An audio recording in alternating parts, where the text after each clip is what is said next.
పథకాలను ప్రకటించడం రాజకీయ పార్టీలు, ప్రభుత్వాలకు సర్వసాధారణంగా మారిపోయింది. ఆయా రాష్ట్రాల ఆర్థిక స్థితిగతులతో సంబంధం లేకుండా కేవలం ఓట్లు, సీట్ల కోసమే ఉచిత పథకాలను ప్రకటిస్తూ ఉండడంపై గత కొంతకాలంగా తీవ్ర స్థాయిలో ఆందోళనలు వ్యక్తమవుతున్నాయి.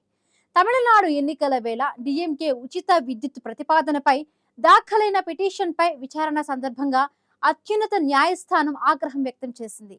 ఎన్నికల ముందే రాష్ట్ర ప్రభుత్వాలు ఇలాంటి పథకాలు ఎందుకు తీసుకువస్తున్నాయని సుప్రీంకోర్టు ప్రశ్నించింది.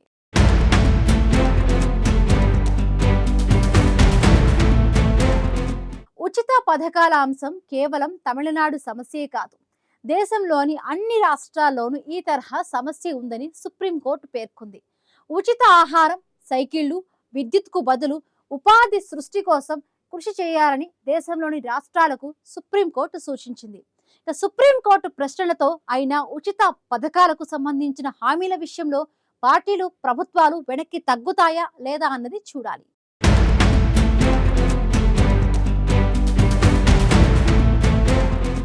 ఎన్నికల ముందు ఉచిత పథకాలను ప్రకటించడం రాజకీయ పార్టీలు, ప్రభుత్వాలకు సర్వసాధారణంగా మారింది.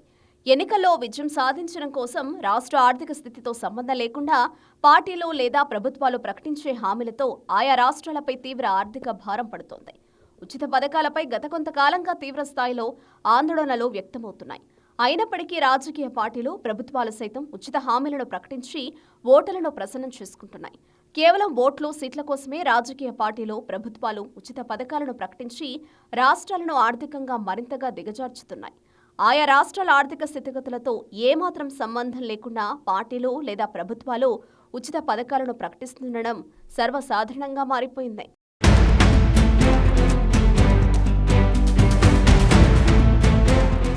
ఎన్నికల ముందు ఉచిత పథకాలపై దేశ సర్వోన్నత న్యాయస్థానం తీవ్ర అసహనం వ్యక్తం చేసింది.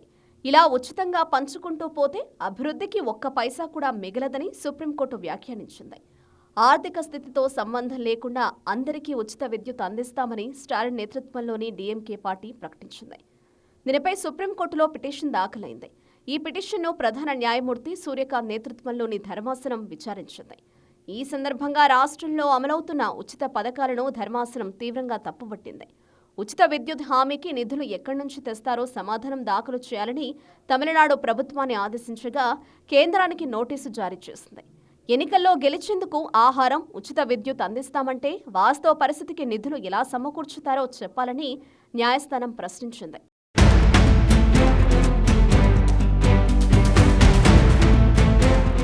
వినియోగదారుల ఆర్థిక స్థాయితో సంబంధం లేకుండా రాష్ట్రంలోని అందరికీ ఉచిత విద్యుత్ అందించేలా Tamil Nadu power distribution corporation limited ప్రతిపాదించింది.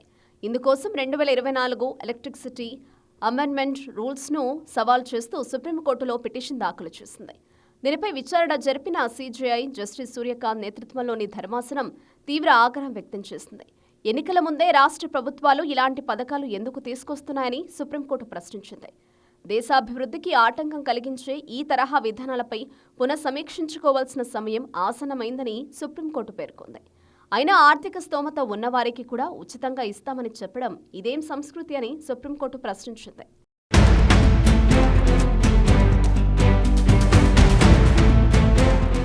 దేశంలోని చాలా రాష్ట్రాల్లో రెవెన్యూ లోటు పెరుగుతున్నప్పటికీ ఉచిత పథకాల పంపిణీ కొనసాగుతోంది. ఇలాంటి పథకాలతో రాష్ట్రాలతో పాటు దేశాభివృద్ధికి విఘాతం కలుగుతోంది. ఆహారం, విద్యుత్ ఇలా అన్ని ఉచితంగా ఇస్తూ పోతుంటే మనం ఎలాంటి సంస్కృతిని అభివృద్ధి చేస్తున్నాం? సంక్షేమ చర్యల్లో భాగంగా విద్యుత్ ఛార్జీలు చెల్లించే స్తోమత లేని వారికి ఉచిత విద్యుత్ అందిస్తారంటే అర్థం చేసుకోవచ్చు. కానీ మీరు ఆర్థిక స్థాయితో సంబంధం లేకుండా అందరికీ ఉచితంగా విద్యుత్ పంపిణీ చేస్తామని చెప్తున్నారని, ఇది బుజ్జగింపు రాజకీయ విధానం కాదా అని ధర్మాసనం ప్రశ్నించింది. విద్యుత్ టారిఫ్ను నోటిఫై చేసిన తర్వాత ఉన్నట్టుండి ఉచిత విద్యుత్పై ప్రకటన చేయాల్సిన అవసరం ఏమొచ్చిందని సీజేఐ ధర్మాసనం అసహనం వ్యక్తం చేసింది. ఇది ఒక్క తమిళనాడు సమస్య కాదని, అన్ని రాష్ట్రాల్లోనూ ఇదే పరిస్థితి ఉందని సుప్రీంకోర్టు పేర్కొంది. ఉచిత ఆహారం, సైకిళ్లు, విద్యుత్కు బదులు ఉపాధి సృష్టి కోసం కృషి చేయాలని రాష్ట్రాలకు సుప్రీంకోర్టు సూచించింది.